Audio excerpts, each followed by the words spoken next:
The Apple Corporation is facing numerous different class action lawsuits right now on everything ranging from two-factor authentication to an eavesdropping bug that's actually been found within their FaceTime software. There's lots to discuss here, and joining me to talk about it is Scott Hardy from Top Class Actions. So Scott, let's talk about the first issue here. This one, again, I'm a little unsure of this one. This is the two-factor authentication. People are arguing right now that this process takes a little too long, which, as somebody who's used it, it certainly does. But this may be an issue where the benefits of it outweigh the costs. So lay this piece out for us. Yeah, the class action is, I have to actually admit, it might be a little confusing, because they're saying about how it can take a long time or take too long to log in using two-factor authentication. And then it also alleges that Apple forces people into using two-factor authentication. And I think that last bit is what's going to be concerning about this, because Apple, from what I've seen, they don't actually force you to use two-factor authentication. They strongly recommend it. And then they don't really show you how you can not use two-factor authentication when you do things like software updates on your phone or you buy a new phone or system. They really try to encourage you to use two-factor authentication. But from my personal experience, when I've been doing upgrades for my kids' phones and my own and my family's, and we have been able to bypass two-factor authentication. In some cases where we think it's not necessary. My daughter's iPod, not really necessary, doesn't leave the house. So I'm wondering if, just on the basis of that, if this class action might have a real hard time, because if Apple doesn't actually force you to use two-factor authentication, then, and that's a big point of this suit, then I'm not sure how far it will go, even though I can understand, you and I have talked about before, that it can be annoying. Yeah, absolutely. And especially when you're considering the fact if you're using it on your phone and then you need to get into your phone and then they have to email you this separate authentication that you then type in. Well, a lot of people use their phone for that email, so they may not be able to use that. It is a bit of a hassle, but it also may be difficult to show that Apple is forcing this on people. But there's two other cases that I really want to talk to you about today, and both of these issues that a lot of us have dealt with. Some of us didn't know we were dealing with them, but this first one here is about the chargers that come with iPhones and the updates to the software that might make those chargers incompatible. That to me is infuriating, and reading through the story here, I've also able to say that, yeah, I've had this very error message come up. So tell us about this one. Sure. With the Apple class action saying that old phone chargers are not supported, this is something that Apple started rolling out a few years ago, where you'd buy a new device, you'd go ahead and plug it in, you might try to use an old cable, and then Apple would give you that message saying this device isn't supported, and it might not even charge your phone. Apple did that for a number of technical reasons, including that some of the older chargers were a lower amperage and a lower wattage, so they weren't able to push out the charge as swiftly as would be required from the new Apple devices. And just like you, I've had that message before too. And I think the problem is when you're using an actual genuine Apple device and you get that message, it doesn't happen all the time. It's not super consistent from my own personal experience. And if Apple is blocking the use of their actual Apple branded chargers, you're going to have an issue. In the past, Apple has given discounts and allowed their users who have had this problem to call in, get their chargers swapped out at a nominal, if very, very minimal fee.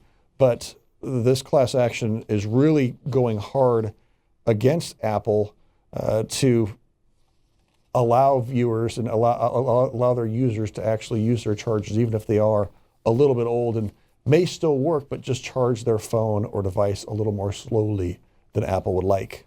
And a lot of people who've been experiencing this problem are saying, everything was working fine, and then I did this software update, and then suddenly the charger that I had, the one that came with the phone, it's not a third-party charger, it's not something, I found for $2 at a kiosk at the mall. This was the one that came with my phone. Now it's telling me this isn't going to work and this isn't going to charge my phone. I guess it's part of the what they call the planned obsolescence. Basically designing your products so that they don't last forever. And we've seen that a lot with Apple. The newer updates come out. If you're working on a phone that's about 3 years old and then suddenly, wow, I can barely do anything with this brick because it doesn't open anything or it's so slow. This has been an issue that's plagued Apple. It's plagued a lot of these tech companies for a long time. And I think this charger issue is just another extension of that. And I got to move on real quick because this story here, this is kind of the creme de la creme here, because this one is another issue where we're seeing some privacy violations, and this has to do with the FaceTime app on these Apple products. Hugely popular. It's something a lot of us use to keep in touch with our families. So what's happening with this eavesdropping on the FaceTime app? So the eavesdropping over the FaceTime app, it was all surrounding the group FaceTime function. And you had a teenage kid who actually lives in Tucson, Arizona, so way to go, Arizona boy, who figured out that if you called somebody using group FaceTime and dropped off, that person might not actually be able to tell that you could still listen to the conversations. And so the mother went ahead and hit Apple on Twitter and hit Apple through Facebook and emailed Apple saying, this is a big problem, you need to figure it out. And Apple did finally get back to her within, I believe it was a number of days, so they did a fairly good job, confirmed that it was a problem, and then immediately shut down group FaceTime messages while they were trying to work out and push out a security patch. But this class action was filed by an attorney who said that it was impacting him and is a privacy violation. James Maddox, the third of the Maddox law firm. So what James Maddox is saying is that this is the largest security problem. It affected a lot of people.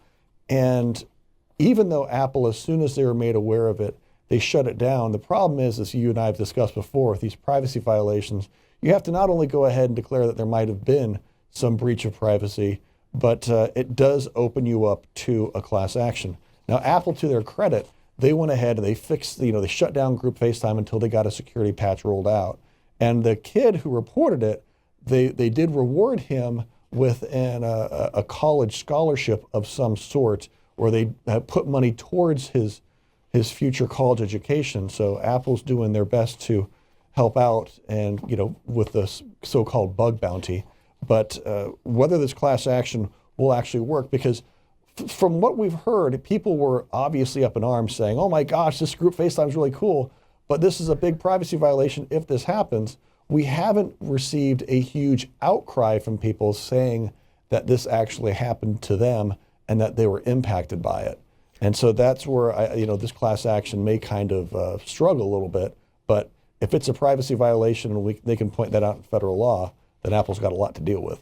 We've seen a lot of instances too. People will do job interviews over this FaceTime chat, especially now that you can have the group, so you can get in more people. If they're trying to do a job interview, you can actually do video depositions with clients. Maybe they're overseas, maybe they're in an area where they weren't able to travel. You can do that via these group FaceTimes, and that presents a huge obvious problem if any of that data is leaked, or if somebody's listening in that shouldn't be listening in. So yes, this did create a fairly large problem. Hopefully Apple did correctly fix it and that it's not a problem anymore. But if anybody out there needs more information about any of these cases that we have talked about today, the links to each and every one of them are in the description of this video. Head on over to topclassactions.com for more information. And while you're there, make sure you sign up for their newsletter to stay on top of all of this information that consumers need to know about. Scott Hardy, topclassactions.com. Thank you very much for talking with us. You're welcome, Farron. Thanks for your time.